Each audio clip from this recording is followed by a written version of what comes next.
I had the power to turn back time, I would never use it. I don't think about it.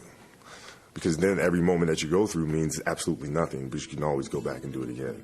When things are final, you know, moments won't ever come again. That's why it still hurts that he's gone. It'll always hurt. Because in Kobe Bryant, maybe a lot of folks saw what they could be, but everyone saw what they wanted to be. 2 years later, 2 years from now, and then some. Black Mamba, forever.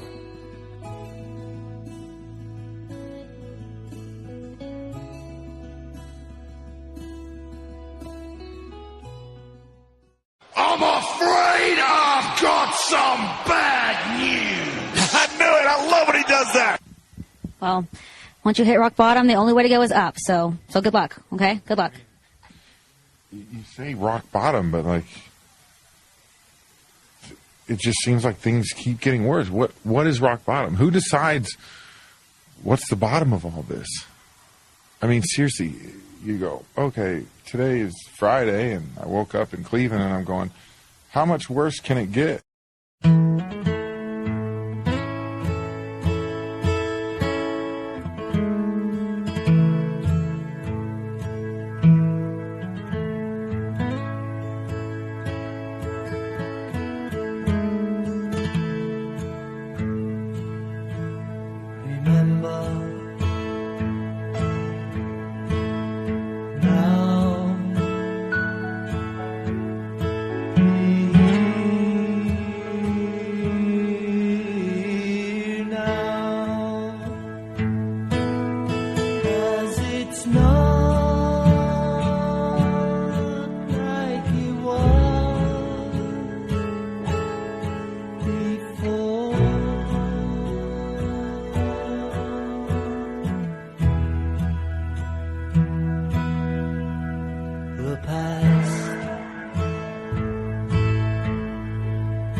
Hello, ladies and germs. Welcome to episode 294 of the Hoots Podcast. The countdown to episode 300 is now down to 6. Down to 6. March 10th, 2022. Mark it in your calendars. Come hang out with us. It's going to be a legendary episode. It's usually the nefarious brother Adam. You can follow me on Twitter at Josh Lopez Media. You can also hit me up at Instagram if you like, at Joshie Lopez 94, at Josh Lopez Music. Got a fun show in store for you guys today. We're introducing a funny bit on the show called The Wrestling Playbook, which is inspired by the show How I Met Your Mother. I think you guys are going to really enjoy it. I recorded it earlier this morning. I think you guys are getting a kick out of it, so be on the lookout for that. Also, we got our predictions for the Royal Rumble coming up on Saturday, so be on the lookout for that this week in WWE. A brand new edition of What the Hell is Wrong with AEW will be our main event. And, of course, I think we have the first Thoughts of Dericho clip of 2022 on this week's edition. So a jam-packed episode. Here to entertain you guys, and we're going to get right and have some fun with this Good Brothers Q&A session. So if you want to participate in the Good Brothers Q&A session, all you have to do is to hit me up at Twitter at Josh Lopez Media. Send us questions in the live recording in our Facebook video, or send me a batch of questions to TheHootsPodcast at gmail.com. Speaking of TheHootsPodcast at gmail.com, if you guys could, please leave us your audio shout-outs and congratulations for episode 300. Please send them in an MP3 file. It can be as long as you want. But send those bad boys to TheHootsPodcast at gmail.com. The deadline for those will be March 9th, so make sure to remember that, and you guys can probably see it here on the screen as well. Last thing to plug, make sure to bookmark ProWrestlingTranscriptions.com. It's going to be another busy weekend, and I do appreciate the support. I appreciate the Good Brothers at the 2 Count Wrestling Podcast meets comedy. It was a fun time to be on Big Ace's show. It was a pleasure to shoot the shit with him, and I'm glad to call him the Good Brothers. So it's been good to catch up with him over the last couple of weeks. So I want to thank those boys for having me on. It was a great time, and it was a good time. Let's get to the Q&A, shall we? Chris Leyla, yes, a perpetual good brother of the Hoots Podcast. What up, Oos? Here's some questions for the Q&A this week. How often do you evaluate the people around or come around you? 24/7, 365. I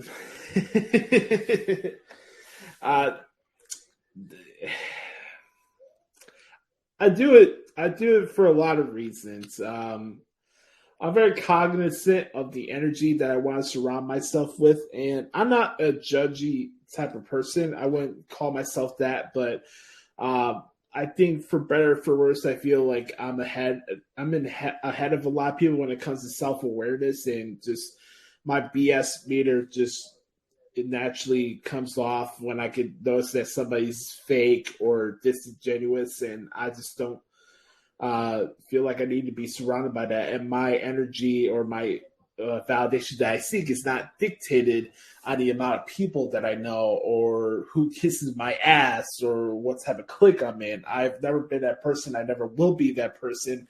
I stand on my own ground. I speak for myself. I think for myself. And I'm very fortunate for the people that I have in my life and that do want to be part of my life and are good to me. So I'm very cautious of who I'm surrounded myself with, because it's the most important thing, because you can get yourself in dangerous territories and how you make decisions or the way you look at things or, preconceived mindsets and stuff like that. I feel like a lot of us are struggling in that department when it comes to just general self-awareness, Why are you justifying going back and forth with a relationship with a dude that the initial stage of your interest in the guy is just what he looks like, or vice versa with us guys with girls, Why are you going to lower yourself and ruin your energy just off the sake of waterfall? Waterfall is waterfall. If you're actually in it for a serious relationship, it should be much more than what you're scoring at the end of the day. With friends, I'm loyal to a fault, man. I love my friends. I don't have to talk to them every day, but they know if they need anything from me, I'll always be there for them whenever they need it. That's just how I've always been. And I'm very cautious of who I want in my circle and who I let in. I've been burned a lot of times by a lot of, disingenuous people. And I don't want to be that person. And I want to be surrounded by people who want to support me of what I'm doing, but also are there to lift me up or, set me straight or give me advice and stuff that I need to work on too. So I think about that a lot. I really do. Sometimes I feel lonely. Sometimes I don't. A lot of my main friends don't live in Chicago, so that can be challenging at times, but I make the most out of it as I can. But I appreciate that question, Chris. I really do. I'm glad you asked that. Who will give Jade Cargill her first loss? I'll go with Ruby Soho. That'll be my pick. Who are the pillars for New Japan and Impact? Are you talking all time or currently? I'll just go off currently. I'll say right now for New Japan, it'll be Okada, Tanahashi, Naito, and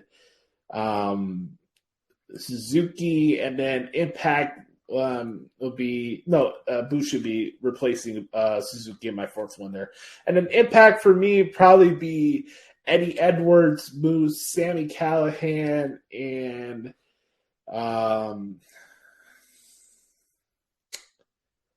I don't know, maybe Jordan Grace, maybe Ace Austin. I don't know. That Impact's a little harder to pick out of the scrum there, but that's a good question. Was last weekend the best divisional round of football we've seen in a while? I'll say the best that we've seen in a while. I would not say it's the best divisional playoff of all time. I'm not a person that is a prisoner of the moment. I don't live my life in that way. I don't think everything is the greatest thing that's ever happened when I initially see. That's just not how I work. So I enjoyed it, man. There was a lot of good games, and I said it on Saturday. My favorite moment of the football season went down when Robbie Gould sent that overrated prick Aaron Rodgers home for another offseason of disappointment. And I thought that was just absolutely tremendous. So, it was a tremendous divisional round weekend. I really enjoyed it. Let's see, what else here for questions? Next one here. Your thoughts on MLB's Hall of Fame and their voting? I think it's grade A, homogenized, Holstein, buttercup bullshit. To have David Ortiz go into the Hall of Fame and his steroid background, but you're not going to put in Barry Bonds, you're not going to put in Roger Clemens and Sammy Sosa. It's stuff like this that turns me off in the game. It really does, because it's like you're ignoring history.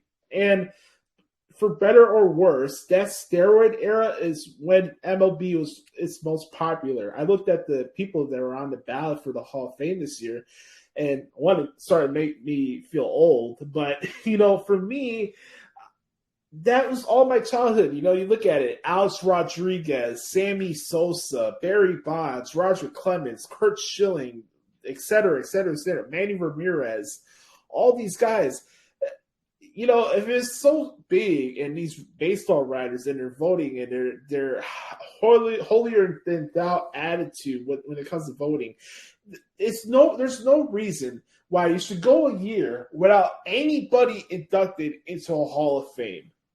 I think that's ridiculous. And I think politics is added to the situation. I think that, if this whole thing with the steroid thing was so bad for people, just make a separate wing and acknowledge what they did wrong. But to not have anybody in the Hall of Fame, but you're going to put David Ortiz because he smiles and he's an analyst on Fox Sports and Kevin Burkhardt tolerates him? Like, really? One of the many reasons why Rob Manfred is still the worst commissioner in all of sports. No more top 10 mentions or discussions for Dak Prescott anymore. I'll disagree. I say Dak Prescott is probably like 9 or 10 on that list. Obviously he needs to have better playoff performances, but I would not say that Dak Prescott is not a top 10 quarterback. Next question here. Nobody talks about how dramatic and fun the Final Four can be in the Royal Rumble. Who will be the Final Four for both men's and women's matches? Interesting. That's a good question. I'll go with, let's see, Damian Priest, Kevin Owens, Bobby Lashley, and Big E for the men. And then the ladies go with Lita, Charlotte Flair, Bianca Belair, and Liv Morgan. That would be my Final Four for both of the matches. Will we see Ronda return on Saturday? Yes. Let's scrap Liv Morgan and Ronda Rousey will be there. So there you go. Let's scratch it out there. Last question from Chris this week. He says, with this last health scare, do you think we'll see one more match at least from Triple H down the road? I'm not banking on it. I would love to see it and hope it does happen, hopefully, but I'm not counting on it. I just hope that Triple H is in a good place right now, and I haven't heard any updates. It's been a while since this whole situation went down with him last year with his health scares, but my thoughts go out to Triple H, and I hope he's in good spirits, though. But I'll leave it up to him. If he wants to have one more match, more power to him. If not, he has enough, and he's proven enough to us fans. So it's not something that I need to see one more match from Triple H, but as a fan of Triple H, I would love to have him there, and it'd be cool.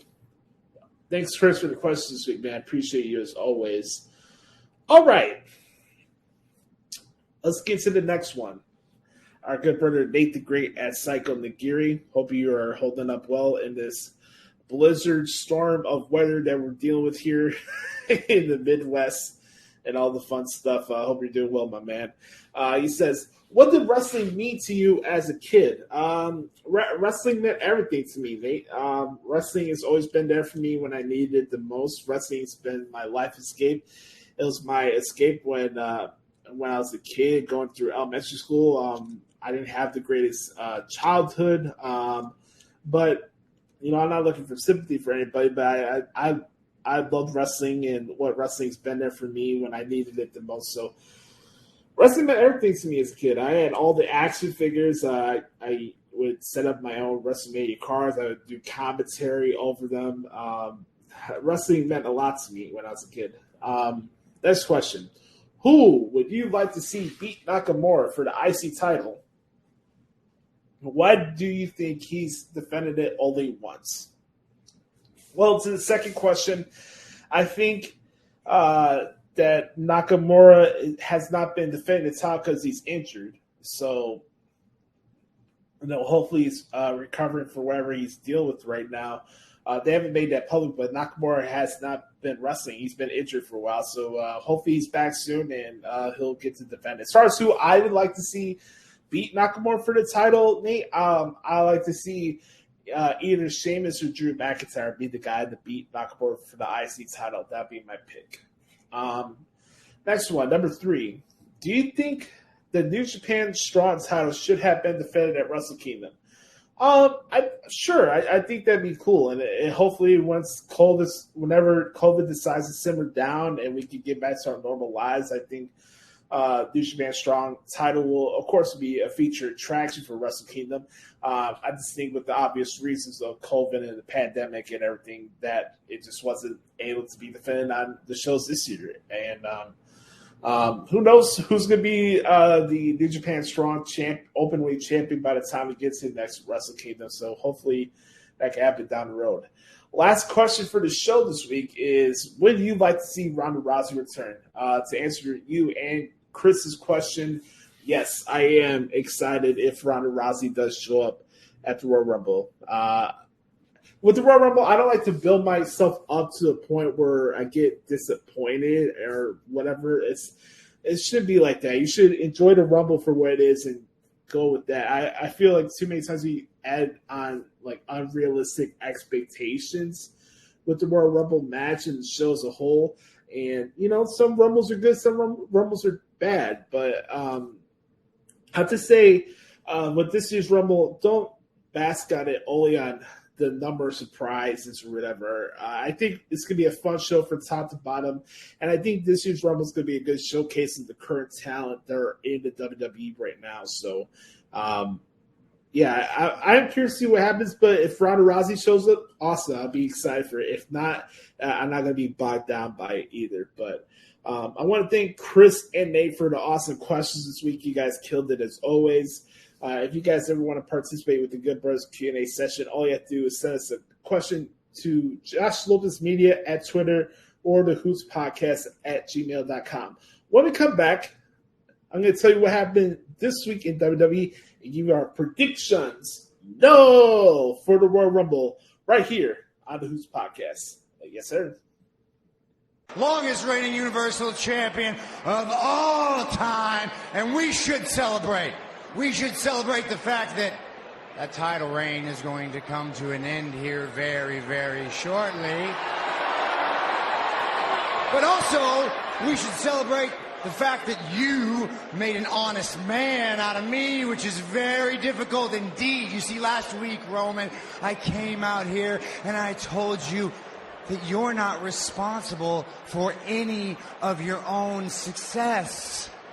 And I meant that in a very meta way, like you're the chosen one, like you've been catered to, everything handed to you, but oh, you took it so literally. So literally, in fact, that you sent your cousins to Raw to do your dirty work for you. If you had a message to send, you've got my number. Just text me. But since we're out here for a celebration, we should be celebrating the longest reigning SmackDown Tag Team Champions in history, the Usos, who in truth, and you know it, they're the cornerstones of your bloodline. You come out here and you make all the same excuses. Did John Cena write that promo for you, huh? Are you going to say the same stuff? Oh! Let me assure you, our match at the Royal Rumble will be one-on-one. You have my word. Ooh. What are you going to say next? Believe that? Is that the next line that comes out of your mouth? Because once upon a time, your word was as good as gold, but I just don't believe you. So here, how about this? Why don't you put your money where your mouth is? How about tonight, I find a partner, I take on the Usos, and when I beat them, they're barred from ringside during our title match at the Rumble. Hell yeah, challenge accepted, Us. Oh, we got ourselves a main event, baby. I love it.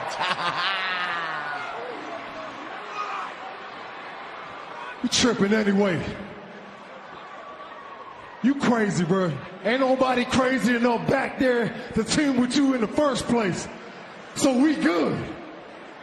Now cut this stupid music. Cut this stupid music now. It ain't final until the tribal chief says so. You understand? You a betting man now, huh? Let's raise the stakes. When you lose tonight, that means you lose your match at the Royal Rumble. And I'm going on vacation until WrestleMania, baby. What do you say, deal? Roman would deserve that. Come on. Stakes are high, Seth freaking Rollins.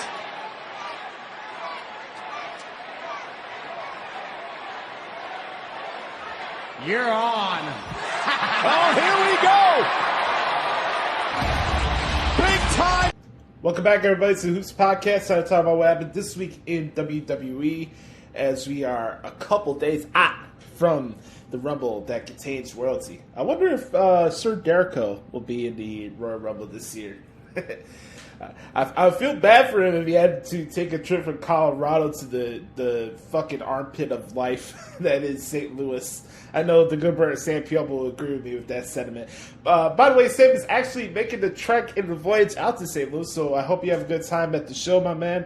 And I hope everybody that's attending the Royal Rumble on Saturday should have a great time. It's pretty cool. I think we'll be in agreement that we're happy that we don't have LED screens around the ringside area. We can enjoy the Royal Rumble for what it should be and what it was meant to be and all that jazz. And I think we're in for a good one. I really think we are. I think it's going to be a fun show. I want to give a shout out to the guys at the 2 Count Wrestling Show, my guy Big Ace, for having me on their show this week to preview the Rumble. We were going over the card and everything, and I just think overall from top to bottom, I think this Royal Rumble should be a lot of fun. I don't have any over-the-top projections of who win or who should win, et cetera, et cetera. I'll get to my predictions in a couple minutes. But I do feel that this Rumble, we take it for what it is, and enjoy the moments as it happens, because we don't have the full-length answers. We don't have, okay, we're going to one Rumble, we know who's winning this match, who's winning that match. Let's enjoy the moment, let's see what happens, and then react after. So, let's start off with what happened on SmackDown last week. Another fun show, as you guys heard the clip from Seth Rollins and Kevin Owens and Roman Reigns and the Bloodline as they kicked off SmackDown last week Where was SmackDown last week? That's a good question. Oh, they're in Nashville. They're in Hickville. Yeah, they're in Nashville, Tennessee. So let's hear a little clip here from the Usos from this past week's SmackDown. Few big names that's been Universal Champion. Who? But none has ever held them that long. No, sir. Not Kevin Owens. No. Not Seth freaking Rollins. No. Not the Beast, Brock Lesnar. No. But there is one. Yes, right. We all know who the one is. I really been enjoying the back and forth with Roman Reigns and Seth Rollins. I think their dialogue's been really good over the last couple of weeks. I will say the match offerings on SmackDown over the last couple of weeks has been kind of hit and miss for me. I don't know if it's the assessment of how the rosters has shaked up since the draft, but there seems to be less of an emphasis on the matches going on SmackDown, and I kind of figured that was going to be the case because it is the Roman Reigns show after all, but, you know, not that any of these matches were bad or anything. Like, Aaliyah and Natalya were fine. I enjoyed most part of the Kofi Kingston and Madcap Moss match. I don't hate Madcap Moss as most people do, but I thought there's some stuff. I'd just be curious to come out the road if they try to change up the type of matches and who's fighting who on the weekly TV shows is all I'm saying. With us here at the Hoots Podcast, we're all about context, right? And context is key. We have the storyline going on with Naomi and Sonya Deville. Sonya Deville is costing Naomi every chance she can to having success. We don't know why. Here's something that went down this past week on SmackDown with Anna Pierce and Eric Bischoff. That you and Naomi have a match. 1-on-1. Next week. Okay. Let me know what they say. Gentlemen? Now that is leadership. Tell him, pal. That is leadership. One of my favorite parts from SmackDown this week was Sami Zayn and Johnny Knoxville. I've been enjoying the Johnny Knoxville stuff here on SmackDown over the last couple weeks, and I am curious to see the type of bump that he's going to take on Saturday, but yeah, Sami Zayn's killing it on the microphone. I saw some people like, oh, I can't believe Sami Zayn re-signed with WWE. Well, I'll have Sami Zayn what he's doing right now than having him be the 6th member of fucking Best Friends, or how many people are in there right now. So I've been enjoying the comedy so far between both these guys, and it should be curious to see what happens with both guys at the Royal Rumble. And then, of course, we had the main event, Kevin Owens and Seth Rollins against the Usos. The stipulation was if Seth Rollins lost, he would lose out of his world title match at the Royal Rumble. If the Usos lost, they would be banned from ringside. Roman Reigns, deceptive of his motives, and you don't expect when he's going to strike and attack people. Roman Reigns decided to get his cousins disqualified and drop Rollins with a Superman punch. So it will be indeed Seth Rollins and Roman Reigns one-on-one at the Royal Rumble, which it should be, and it should be an absolute barn burner. So overall, I thought SmackDown was decent. I thought they hit what they needed to hit from a storytelling point of view. I'm curious to see what they do tonight. Not tonight, but tomorrow night. As far as their go home and how they want to get people pumped up for the pay-per-view. So I thought SmackDown was decent this past week.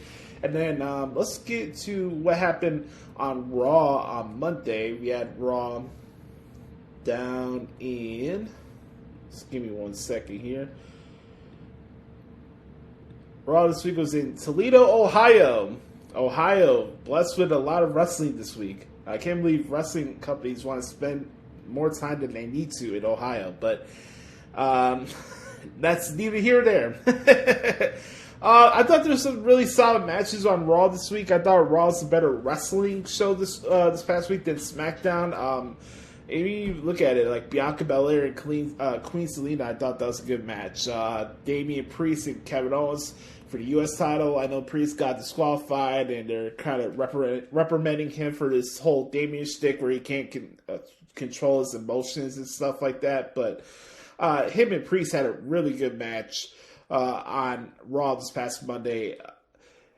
I thought the 6-woman tag match was what it was. That's neither here nor there. Let's play a clip here from the Arcade Bro Alpha Academy Academic Challenge Spelling Bee. DISSOLUTION. Dissolution. Oh. Thank you. That's the wrong word. No. That doesn't mean correct. What? That's impossible. You spelled dissolution. Well, I clearly said disillusion. Unfortunately, you were incorrect. Is this a joke? I spelled the word right. You said the word wrong. Disillusion. Accident anyway. We should have got a proper host for this. I spelled the word right. Incorrect. Gable doesn't speak Irish. What a major fail for Chad Gable. Hey, Chad, what do you say you do me a favor and you take a freaking seat, please? All right. Kev, give me my word, please. Still tied 1-1. Randy Orton, for the win for RK Bro. Your word happens to be one of the most commonly misspelled words in the English language. The word, Randy, is dumbbell.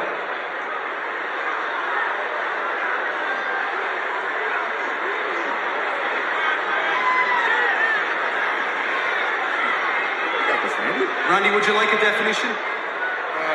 No, I think I'm good. Dumbbell. D-U-M-B-B-E-L-L.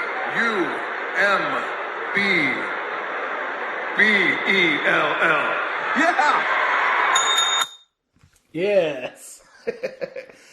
What do I say here on the show each week? What do I say on the podcast each week when we get to these reviews and the segments and all the stuff that goes on with the shows? You have to maximize your TV time. You just have to.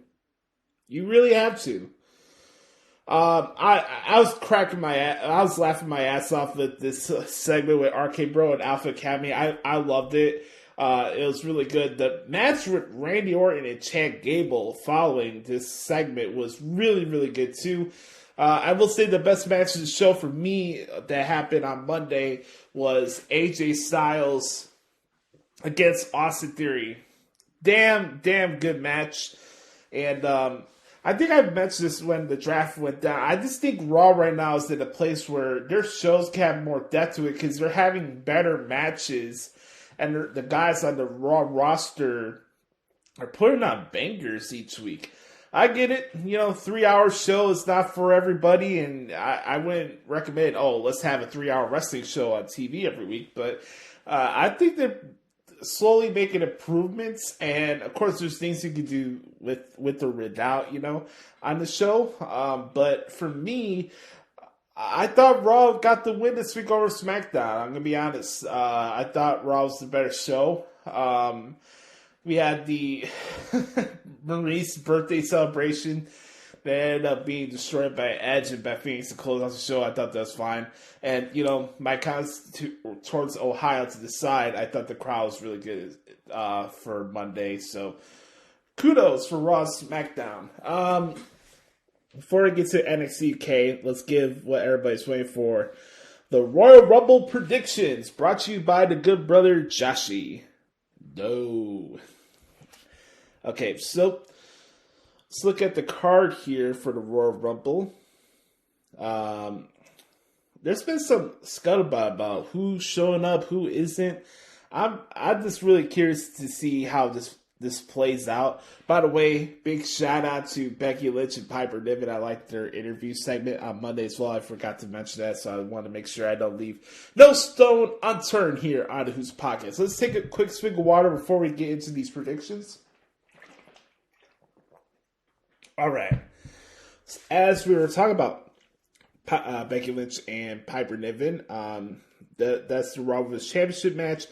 I do think Becky Lynch will retain here, but as I said on the 2-count show on Tuesday, I feel like Becky Lynch is bringing up Piper up to another level, and I think that that match is going to be good. It's going to be physical, and sometimes during the calendar year, it may not be the person you're feuding with, but in between these pay-per-views, you need to switch up who's fighting who at the pay-per-view. So, even though Piper Niven will probably lose this match on Saturday, I don't think it affects her stock or anything like that. You know what I mean? As far as Edge and Beth Phoenix is concerned against The Miz and Maurice is a mixed tag match, I'm going to go with Edge. I'm going to go with Miz and Maurice. I have a specific reason for that. I think that, you're going to have a scenario here where the outcome of this match is going to bleed into the men's Rumble match. So I have a feeling that maybe Kevin Owens costs Edge the match, and then him and Edge eliminate each other from the Rumble match. I can see that happening. If it's just a regular straight up match, then I'll go with Edge and Beth Phoenix. But right now, I'll go with Miz and Maurice. That'll be my pick. As far as the Rumble matches are concerned, I am going with I'll go with Bianca Belair to win here. If not, I'll go with Ronda Rousey as my second pick. And then for the men's Rumble match, I'm going to go with... Oh, man. It's tough to pick because there's, the title matches on the show as well. You don't know who's going to pop in and win the match too. You know what I mean? Man. I'm going to go out on a limb and say, for me, if the fan in me, Joshie's picking, I'll go with AJ Styles. If not, I see Big E winning the Royal Rumble. I'm very curious to see how they're going to play out with this WrestleMania title scene, title picture. I think that's kind of the more intriguing parts of this pay-per-view coming up on Saturday. We got to see how this one plays out. So I'm going to go with Big E to win the Royal Rumble, but I wouldn't be surprised if Brock Lesnar found his way into the Royal Rumble and won it there, or Bobby Lashley. I'm curious to see how that one plays out. I really am. I think it'll be a fun match, but it should be interesting to see who wins the Royal match. Hell, who knows? Maybe John Cena shows up and wins the Royal Rumble. You never know. Brock Lesnar and Bobby Lashley. I think Brock Lesnar retains here. I would not be surprised if Bobby Lashley won with help from the Hurt Business, but I do think Brock Lesnar will retain over Bobby Lashley. And then, let's see, Roman Reigns and Seth Rollins. I got the Tribal Chief retaining over the Visionary. That match is going to be awesome to type out, so I'm really excited for that. And I'm excited to have my Uncle Jeremy come by the crib for the first time and check my apartment for the first time. That's my wrestling buddy. We haven't had a chance to hang out and watch a lot of shows because I'm now here in the north side of Chicago. He's out in the burbs. He's still working at the tattoo shop. I'm working from home now. It's a little different situation for us, but I'm glad that he's able to come by and hang out with me. And I'm really excited to hang out with him on Saturday. So I hope you guys enjoy the Rumble. I'm going to enjoy the Rumble. It's going to be a good time. Real quick, a preview for NXT UK, my favorite show on the WWE Peacock Network. We got a couple big matches on the show today. I think it's definitely the best lineup that NXT UK has brought together for this year of 2022 so far. We have Ginny against Amel. We have Gallus in a 6-man tag match against Die Familia, which is Tealman, Rohan Raja, and Charlie Dempsey, who is the son of William Regal. And then the main event, Ilya Dragunov against Jordan Devlin for the NXT UK Championship. That, my friends, is going to be a barn burner. You want to talk about match of the year candidates and blah, blah, blah, blah, blah? You got one right here tonight. Ilya Dragunov and Jordan Devlin is going to smoke everything out the water this week. So that's going to be a barn burner. So with that being said, that's my thoughts on what happened this week in WWE. When we come back, I'm introducing something new. This little segment or bit, or whatever you want to call it, is inspired by How I Met Your Mother. There is the playbook, and then there's the wrestling playbook. After we're done with the wrestling playbook, we'll get to what everybody's been waiting for, a new restaurant quality edition of What the Hell is Wrong with AEW. Burkhart did send a clip, so he'll be starting us off with What the Hell is Wrong with AEW. I'll catch you on the backside of Brett Carter's take on AEW this week. And that's, folks, is what happened this week in WWE. We'll be right back. Now, sit back, relax, and obtain some knowledge in the Wrestling Playbook. The Wrestling Playbook by Josh Lopez, patent pending. Play number 1, the Seth freaking Rollins. To perform the Seth freaking Rollins, you must do 3 things. Get yourself a trench coat for the Joaquin Phoenix Joker movie collection. Step number 2, show the waterfall of your interest, your vision of your pending future together as a couple. Step number 3, once the waterfall is procured, do your signature Seth Rollins cackle. Play number 2, the Mr. Mayhem. The Mr. Mayhem is pretty simple. When you know the waterfall of your interest is checking you out, all you have to do is ward her, wait for it, low. Podcast 5 for that one, boys. Play number 3, the Aubrey Edwards. To perform the Aubrey Edwards, you must obtain VR goggles or headgear that will hinder your vision. The objective of this game is simple. Score waterfall while pretending to be blind. Play number 4, the card is subject to change. This is a play of the remix of the popular play, The He Is Not Coming. Just like He's Not Coming, your boyfriend or girlfriend, depending on your interests, we're all fair game here on the Hoots Podcast, that person may not be booked on your program. That person may not be showing up to your date. That person may not be showing up to your family gathering. That guy might not be showing up to anything that you guys had planned before, because as we all know in wrestling, the card is subject to change and he wasn't booked. I'm sorry, man. Point number 5, the Josue Von Massa's Meek Mahan. No! Inspired by the popular Lorenzo Von Matterhorn, you'll be the long-distant nephew of Vince Meek Mahan from Puerto Rico and heir to the WWE throne. Your waterfall of interest will type in Josue Von Massa's Meek Mahan and click onto ProWrestlingTranscriptions.com, and the rest is history. The last and most important play, number 6, a hoop with a toot.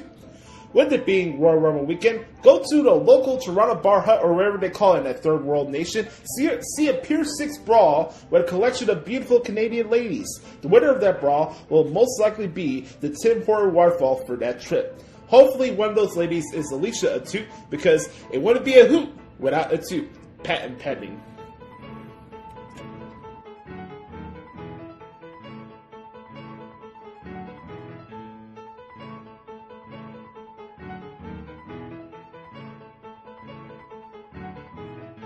beat your meat, beat your meat, beat your meat, beat your meat, beat your meat, beat your meat, beat your meat, beat your meat.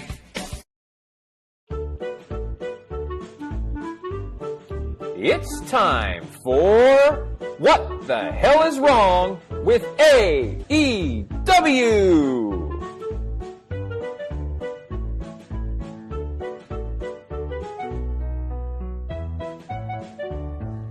What the hell is wrong with AEW? Okay, it's been pretty cold lately, and it was cold in Cleveland last night. It's cold in Colorado, where I currently live. So we get to have this beach break event, which I'm very excited about. It's warm, and it's thinking about palm trees and beach and water and sunshine. So I'm excited about this. And then I remembered it was AEW, and then immediately got disappointed as the show went on. But I actually think there was some really great stuff on the show tonight. Like, really, truly excellent stuff on the show tonight. So let's get into that before we get into the crap. And as usual, boy, was there a lot of crap. Josh and I continue to disagree about this, but Sammy Guevara is so fluid in the ring. I think he's just an excellent athlete, an excellent wrestler. The figure four through the ladder was a pretty cool spot in the ladder match with Cody Rhodes. You know, I remember when Bret Hart used to do that around the ring post, and it always just looked so dangerous. Also, it was a very cool cutter spot with Sammy Guevara where he jumped off the ladder and hit the cutter. I thought that was cool. The crossroads off the ladder was okay, but it actually looked kind of dangerous. And the ladder match didn't break on the swanton, so that had to hurt. But overall, I thought that the ladder match to open the show with Cody Rhodes and Sammy Guevara was excellent. And I really, really enjoyed it. Just terrific effort by both competitors. I always love ladder matches, as dangerous as they are and how exciting they are.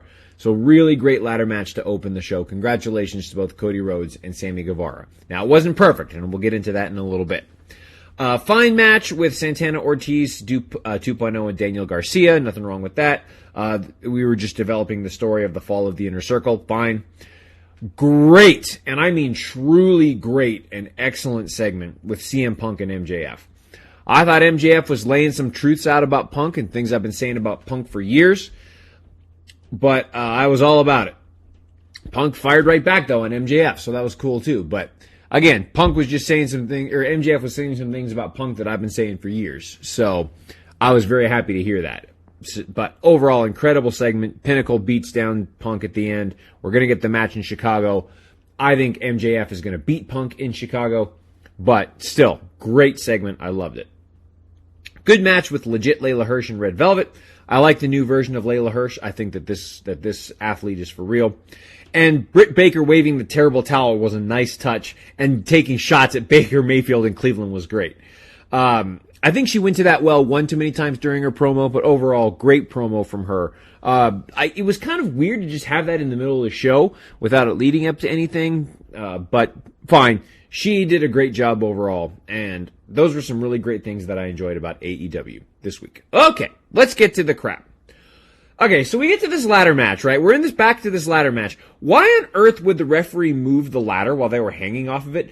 Too many times in this ladder match, the referees interfered and tried to get their own thing. Like, move the ladders. Like, I saw them holding on to the ladders at one point to make them a little more stable. Safety of the competitors, fine, but that's part of the deal with the ladder match. So, they could have just gotten back on the ladder to regain their balance. So, I thought the referees tried to interfere way too much in this match. But shocking, because of the inept referees in AEW. And then what the hell was the point of Fuego del Sol being out there? Why is he relevant? Like, he just comes out randomly. Like, he has no business in this feud. Like, it ruined the match. Well, it didn't ruin the match, but it just put a big wrinkle in them. Like, what are you doing out there, man? Just let these two athletes tell their story. What the hell was the point of that interview with Shivani and Team Taz outside? That furthered no storyline. They could have done that backstage. It was just, I don't know why they added it to the cold. It made absolutely no sense to me. I didn't understand the point of it being outside in the cold. We get another boring Wardlow squash. Also, Shawn Spears is absolutely useless, or as Josh says, Shawn Spears is just Shawn Spears. Why did they cut to an interview with the Inner Circle during the singing of Judas? The singing of Judas is always one of the best parts of the show for me, and one of the ways that the crowd gets fired up a lot. But yeah, of course, they cut to an interview right as they're about to sing the chorus of Judas, which you're talking about crowd interaction and trying to, show how hype your crowd is, and that's how you do it. That's just genius television right there. What exactly has Private Party done to become the number one contenders for the tag titles? And I guess we're just not going to see the Gun Club after they attacked Christian last week. Man, that's some brilliant storytelling, pal. Oh, my God. Ridiculous.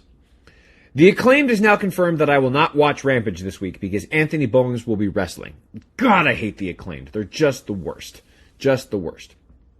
Why do they keep bringing up the rankings in AEW? They don't matter.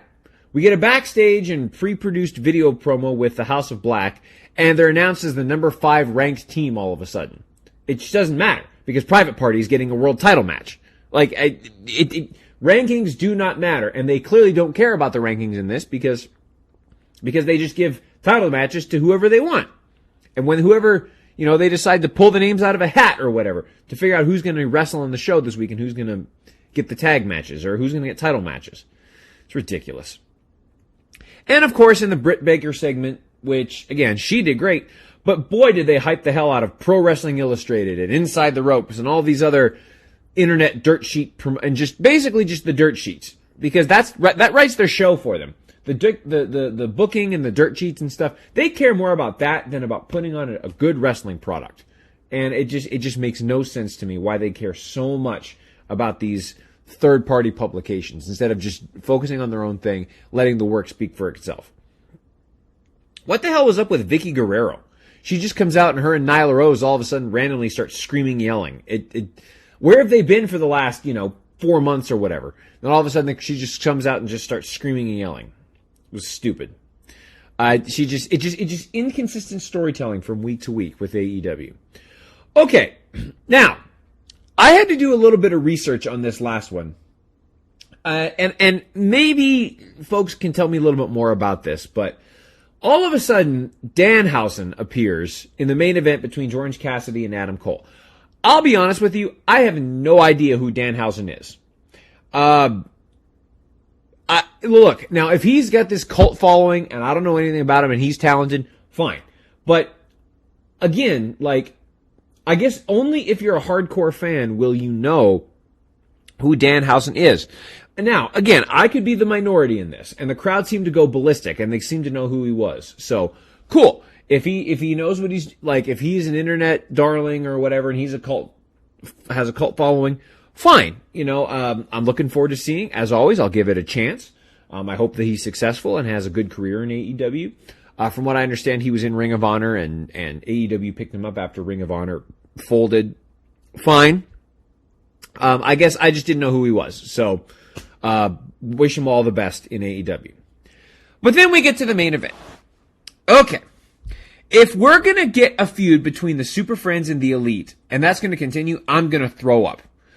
Also, you're also going to tell me that Orange Cassidy and his stupid gimmick is going to go over Adam Cole. Adam Cole, I just feel so bad for Adam Cole and just how his career has diminished since leaving NXT and going to AEW. And that's not his fault. That's the fault of bad booking and of wanting to be with his friends as opposed to... And again, if what they were going to do with him in WWE was true, he should have left and gone to AEW, and that's fine. But this is going to happen. And then you're saying to me that the hug and then jumping off the rafters, that's going to be just so thrilling and enthralling. I'm ready for this feud to be over. I'm indifferent about it. The Young Bucks, I guess the best part about what I've seen is the Young Bucks haven't been wrestling a lot, which is fine because they come out and act like idiots for 3 seconds to be with their friends, but then they're stopped by this Super Friends group.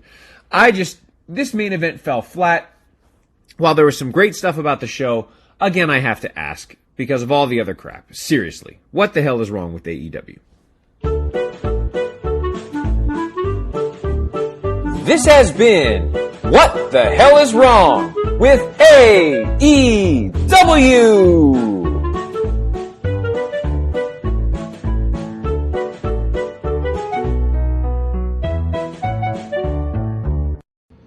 All right. Thank you, Brother Carter, again for the submission this week, my friend. I appreciate you as always. Canada's greatest on-air gem. I wonder if he knows Robin Sparkles. Hopefully he catches that reference again. Thank you, Brother Carter, again for the submission. It's time for Joshie's portion of What the Hell is Wrong with AEW, aka What Isn't Wrong with AEW. Boy, do we have a lot to talk about this week, don't we? I'll start off with this. I was mostly kind of a shoulder shrug type of feel towards Beach Break going into the show last night. But with every AEW show, believe it or not, I try to look at it objectively and just try to enjoy the show for what it is offhand before with preconceived notions. I try to give a clean slate with each AEW Dynamite show or Rampage. I kind of toss that theory to the side with Dark and Elevation because those shows feel like chores, and I have money to make, and I have an apartment to raise money and save money for. So when it comes to Dynamite and Rampage, I want to enjoy the experience of the shows. I want it to get better. I want it to be good. And then, again, like we've said here on the podcast a gazillion times, AEW does a good job of writing our segment for us. Now, I'm not going to come in here and say there's all bad stuff on Beach Break, but honestly, if you watch this show collectively from top to bottom, are you going to tell me this was a stellar special edition of Dynamite? Are you going to tell me that? Now, let's get into the positives before I get into what I really want to talk about this week. I thought the match with Red Velvet and Leyla Hirsch was really good, despite the fact that the show's in Cleveland and they wouldn't know good action if it slapped them in the face. But I thought the match with Red Velvet and Leyla Hirsch was really good. I thought they put some good time in there. I thought it was a very good and physical match. There was some spots from the Cody Rhodes and Sammy Guevara ladder match that I enjoyed. I'll get to that in a couple minutes. But the main thing... one other thing before I get to Punk and MJF. For me, one of the things that I really enjoyed from Dynamite last night was the House of Black vignette. If you guys haven't seen this, I think you guys should go out of your way to go watch it. I think it's really good. I'm a fan of Malachi Black. I'm a fan of Brody King, and I like what they've been doing so far. So kudos to them. And guess what, boys? Next week, I'm actually going to be attending my first Dynamite ever. I'm going to my first Dynamite show at the Wintrust Arena. It's in downtown Chicago. I haven't been to this arena before, so I'm glad to check that off my bucket list. And I'm kind of curious to see how the environment's going to be. I got some good seats. I'm in the opposite of the hard camera. I'm right in the middle, so I'm going to enjoy my view from the left-hand side of the arena and just enjoy the wrestling for what it is. And if you guys are in the Chicago area and you're attending Dynamite, I would love to meet you guys in person. So let's get to what I really enjoyed. Let's play some of this MJF and CM Punk promo from last night.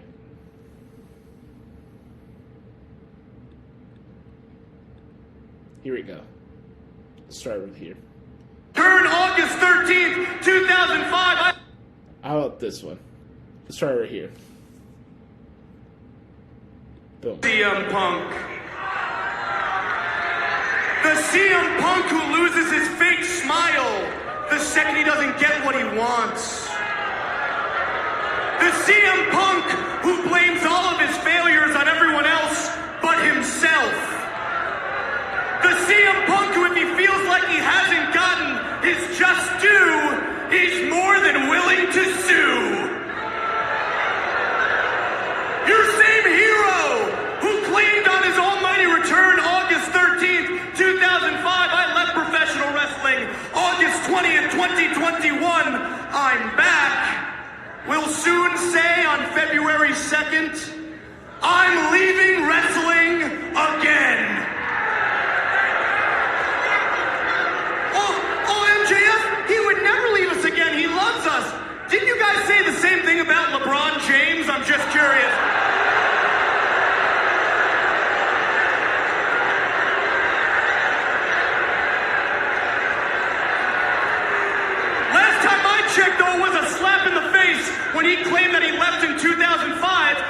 that ain't the truth. Truth is, he left all of you, and he left all the fans who loved him and supported him when he was scheduled to make an appearance right here in Cleveland, Ohio, back in 2014. But he no-showed, and he turned his back on each and every one of you. What makes you think he won't do it again? And you watching at home on the silver screen, yeah, I'm talking to you. You think he gives a damn that you spent the last 7 years chanting his name at the top of your lungs?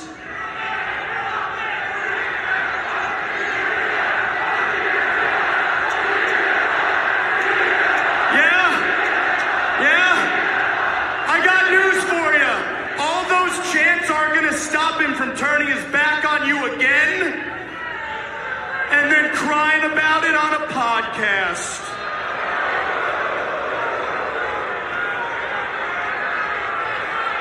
A podcast that you listen to because you're a fan. The next two things I say are not mutually exclusive. The best thing I ever did was leave. The best thing I ever did was come back. And if I didn't come back, well, you wouldn't have your brush with greatness that you're currently having, would you, Max? Go in the back, lace up your 3-inch lifts with your boots, and get in the ring and handle business. We know you can't. You know you can't. I know you can't. And Cleveland knows you can't.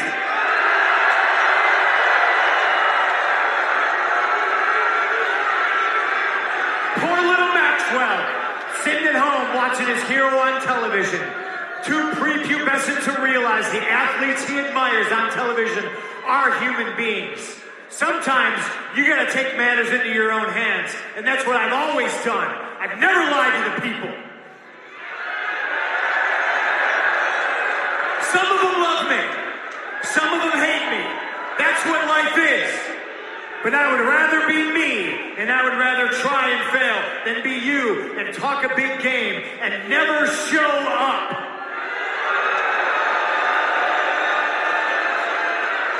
You pay to see me. You pay to stand in line to get my picture. You stand in line to get my autograph, and how dare you try to put it on these people? I made decisions. I stand by every single one of them. And these people, they don't love me because I win. They don't hate me because I lose. They love me because I get back up and I try and I fight just like Cleveland does. Just like Chicago does.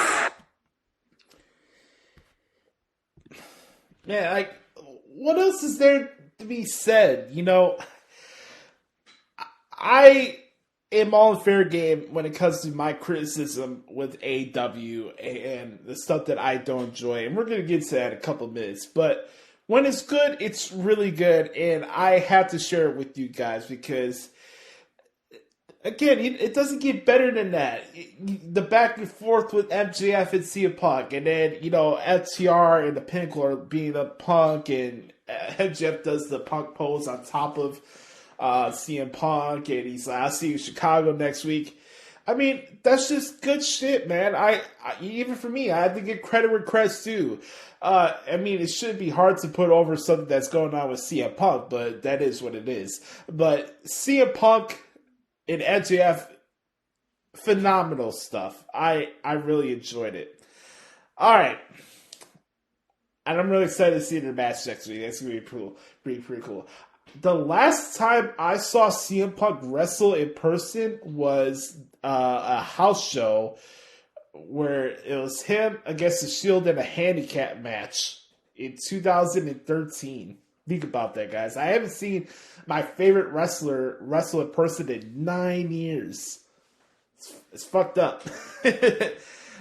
So, anyways, let's get to this. I'm going... Let's start off with the Cody and Sammy Guevara thing. Long match. A lot of spots, a lot of dives. I will say, the double springboard cutter that Sammy did over the ladder was pretty good. The avalanche crossroads off the ladder was nice from Cody as well. This match, for me, honestly different because I'm indifferent towards both guys. That when you bring in Fuego Twat del Sol into the scenario, like, what the fuck is he doing there? Nobody knows who he is. Nobody gives two fucks that he's butt buddies with Sammy Douche Canoe Guevara. So that was a miss for me. Sammy becoming the undisputed TNT champion, good for him. I could really give two shits about that dude. I really don't. And it's nothing about him being a heel or whatever wrestling terms where, you just don't like his character or jealous or blah, blah, blah, blah. I don't like Sammy Guevara. I've never liked Sammy Guevara. The whole stuff with his comments with Sasha Banks has turned me off on him as a person. How he carries himself, just in general, just reminds me of every jackass that I had to deal with in high school. And just like, go get over yourself, dude. So, Sam Guevara is the TNT champion. Who gives a fuck? What else? We had a Wardlow squash match. That was what it was. Can you tell, by the way, that all this time you have Daniel Garcia and 2.0 come in and do these afterbirth brawls, and they're always attacking people and cutting weird promos backstage. They're always getting themselves into 6-man tag matches all the time since they joined AEW. They attack CM Punk and Darby Allin. They get their ass whipped. They attack other countless people. They get their ass kicked. Eddie Kingston and Jon Moxley, they get their ass kicked. They attack the Inner Circle. They get their ass kicked and lose. At some point, do you start figuring out that these three guys are made to be just running into the ring and just jackasses? You can't take them seriously.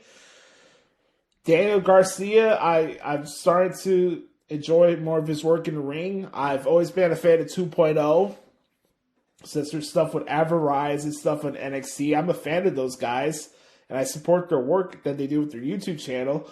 But again, it goes. Here's the thing with the whole stuff with the wins and losses, and that's the biggest thing with the bill of goods with AEW for me that bothers me. The whole stuff with that, we're a sports-based wrestling, and that our booking is perfect, and that we do the whole wins and loss things the right way, and we have power rankings, and we have wins and loss records, and it's the biggest cop of shit in the entire wrestling business. It really is. You're not fooling anybody with your wins and loss record BS because it's all cap. It's all it is. It's cap. So, again, why should we take Daniel Garcia and 2.0 seriously when this is the third time since they've aligned with each other that they got their ass kicked in a big time match? Okay, they got a fluke victory over Eddie Kingston a couple weeks ago on Rampage. Did anybody care about that match? Did that match really change anything? So we got this dissension with the Inner Circle. Jericho's giving Santana and Ortiz the double bird after the match is over. Again, the Inner Circle being the dumbest faction in wrestling in the last 5 years. Yet, somehow win PWI awards, which I'll get to that in a couple. You know what? Let me talk about that now. I love Britt Baker. I like seeing her on my TV screen. She's a good promo. I think she is getting better to ring. But for me, that whole segment was cringeworthy. I don't care about the PWI awards. All wrestling awards from the wrestling dirt sheets it's not genuine. It's I say it all the time. The dirt sheets are AEW's marketing team, and you can't tell me that's not the case. Just look at it for yourself, okay? You'll figure it out. That promo was what it was. I put over Red Velvet and Leyla Hirsch. That was fine. All right, let's wrap it up with this. Adam Cole against Orange Cassidy in a lights out match. I genuinely feel bad for Adam Cole. and going back to what I mentioned earlier about the wins and loss records, having a lights out match where AEW is not held responsible for the match and the wins and losses are not affected by the result of the match is a storyline cop out excuse to placate narratives that they want to promote to their audience. So we have a gimmick match as our cop out reason as to why Pockets beats one of our biggest signings in the entire wrestling landscape on worldwide television. A fucking outlaw macho freak beats one of possibly what could be your possible top potential star down the road for your promotion on worldwide television. And of course, we had the brouhaha, we had the Hardley Boys, we had Brandon Cutlet come out, we had Roppongi Vice, we had Wheeler Yuta, we had everybody and their mother come out and brawl during this match because it wouldn't be AEW in a hardcore match without gang warfare, right? So we get to the spot, we have to see Tony Khan because it's not like Tony Khan doesn't get enough pats in the back on air. I mean, God, JR, you're getting the paycheck already. We get it, bro. Man, this is great booking to have two referees outside during the ladder match. Well, I would certainly hope so. Great booking? Really? So we have to get Tony Khan more screen time because the guy's a fucking mark for himself, let alone being a mark. And then the match ends with a hug. A hug splash through a staging area. So Pockets beats Adam Cole, and everybody's talking about, oh my God, Danhausen is in the house. Danhausen. Joshie, I can't believe it's Danhausen. I've heard of Danhausen. I've seen videos of Danhausen. I cannot wait to hear what Jim Cornette has to say about this dude. Oh my God. It's bad enough that Cole's in the main event fighting an outlaw guy, but he has to pull out another outlaw guy from under the ring for a cheap pop. Man. Overall, I thought Beach Break was like a C plus at best, as far as I'm concerned. Saying that Sammy Guevara and Cody Rhodes was a match of the year candidate, I mean, more power to you. I disagree. But without the MJF and CM Punk segment, which I thought was fantastic, this show is at a C at best, as far as I'm concerned. I am excited to check out AEW Dynamite, but Adam Cole versus Orange Cassidy in the Lights Out match is what the hell is wrong with AEW this week. I want to thank everybody for hanging out with us for this special edition of the Hoots Podcast, a Royal Rumble preview show, a fun, lengthy edition. It's big time, and as we get closer and closer to episode 300, we thank you guys for support. Please do us a favor and like us. Like our videos, follow us on our YouTube channel, youtube.com/TheHootsPodcast. Type in Hoots Podcast if you want to listen to the audio version, and you can get at Apple Podcasts, Spotify, Stitcher, anywhere you get podcasts from, Podbean. We're also on iHeartRadio too, if I'm not mistaken. And just support the show. Leave us a 4 or 5 star review if you can. Rating, review. Let us know what you like or dislike about the podcast. Please, if you can do me a favor, make sure to bookmark ProWrestlingTransformations.com. That would mean a lot to me. And, continue to support the show. Don't forget deadlines for the audio shout-outs for congratulations for the Hoots Podcast. This is coming out on March 9th. Our 300th episode will be on March 10th, so make sure to send those by March 9th. It would be deeply appreciated. And then lastly, and certainly not least, man, I hope you guys have a wonderful weekend. Always remember, be the authentic product that is yourself. And remember, nobody dictates the pace of your life but yourself. I love you guys. For Brother Carter, I'm Joshie. This has been episode 294 of the Hoots Podcast. Make sure to enjoy the Royal Rumble weekend. We'll be here to recap it next week. And right now, we're going to send it out to Brother Carter for a brand new edition of the Thoughts of Dericho. I'll talk to you guys next week. Yes, sir. And now, the Thoughts of Dericho. Listen well, man.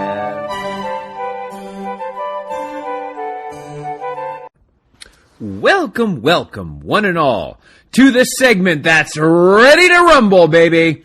It is the Thoughts of Dericho, featuring the one, the only, Brother Carter. Well, the Royal Rumble is this weekend, always one of my favorite events of the year, and it is time this week in the Thoughts of Dericho for me to give my predictions. No! For the 2022 Royal Rumble match, or just Royal Rumble card in general. This is always a fun event. I love this event, seeing the returns and the pops, and this kicks off the road to WrestleMania. So the Royal Rumble is always one of my favorite events of the year. Great that the Royal Rumble will be back with fans this year. It just didn't feel the same in the Thunderdome this past year. The returns just didn't have the same effect. But to hear the reactions of the crowds with the surprise returns, it's going to be awesome. So I'm going to start with the other matches on the show, and then we'll get into the Royal Rumble and my predictions of that. We're going to start with the tag match, Edge and Beth Phoenix versus The Miz and Maurice. Edge and Beth Phoenix get the win here. I don't see any reason to give Miz and Maurice a victory here. So we'll get Edge and Beth Phoenix to have a nice feel-good moment. That'll be fun to see Beth Phoenix back in the ring again. And then we can get something between the two of them set up, getting into Mania season. But I've got Edge and Beth Phoenix winning that tag match. For the Raw Women's Championship, we have Becky Lynch defending her title against Doudrop. This is Doudrop's coming out moment. This is her chance to really show what she can do on the main roster. We all know what she can do as Piper Niven in NXT UK and in other stops before she came to WWE. I think this is going to be great. Becky Lynch retains here. No reason to take the title off of her. But this is going to be... I think Doudrop's really going to show what she can do with some time against Becky Lynch. And I think this is going to be a match that I'm really looking forward to this match. I think it's going to be great. Okay, let's get into the two championship matches first. Roman Reigns against Seth freaking Rollins. I wish they'd get rid of this freaking. I just like Seth Rollins as it is. But Roman Reigns against Seth freaking Rollins. I've got Reigns retaining here. No reason to take the title off of him just yet. I think that we're obviously setting up for one final showdown with him and Brock Lesnar at WrestleMania. And again, Rollins is incredible, but no reason to take the title off the Tribal Chief just yet. So I've got Reigns retaining the Universal Championship. Brock Lesnar, the WWE Champion, defending against Bobby Lashley. This is going to be a war, and this is a match that could steal the show, because we know how good Brock Lesnar is. We know how good Bobby Lashley is. I think this is going to be incredible. I've got Bobby Lashley winning and becoming your new WWE Champion with interference from either Reigns or some member of the Bloodline or something. Some sort of interference, and Bobby Lashley takes the title back so Lesnar can focus back on Reigns to set up their final match going into WrestleMania season. And those are my predictions for the other matches on the card. I should mention that these are the matches listed as of Thursday before the Royal Rumble. So more matches could be added by that time. All right, the 30-woman Royal Rumble match. I'm not sure about this one, just because with all the releases that have been happening recently, we know some of the legends are going to come back, including Knockouts champion Mickie James, which I think is awesome that WWE is bringing her back for that, and acknowledged her as the Impact Knockouts champion. I think that's terrific. I've got Charlotte Flair winning again here because she announced that, that if she entered and won the Rumble, she would get to pick who she wanted to face at Mania. I think this is a great opportunity for not only the Queen to once again solidify herself as the Queen, but also to set up another storyline where, she can pick an opponent and somebody can come out and just challenge her or whatever. And that can lead up to a great storyline getting into Mania. So I've got Charlotte Flair winning the Women's Royal Rumble. And then on the men's side of things, I've got Big E winning and then going after Lashley, and then they get another match at WrestleMania for the WWE Championship. My dark horse is Damian Priest, but if Priest is still the U.S. champion, I don't think they're gonna give him the win yet. So, which is unfortunate. I think it should be Damian Priest, but I've got Big E winning the Men's Royal Rumble and going on to challenge Bobby Lashley for the WWE Championship at WrestleMania. And those are my predictions for the Royal Rumble. This is going to be a great event this weekend, and I'm really looking forward to seeing it. Short and sweet edition of the Thoughts of Dericho this week, and I hope you enjoy your Royal Rumble weekend. My final thought is just enjoy the wrestling this weekend. Enjoy the stuff, man. It's going to be awesome to see all these returns. This has been the Thoughts of Dericho. You're smarter now, man.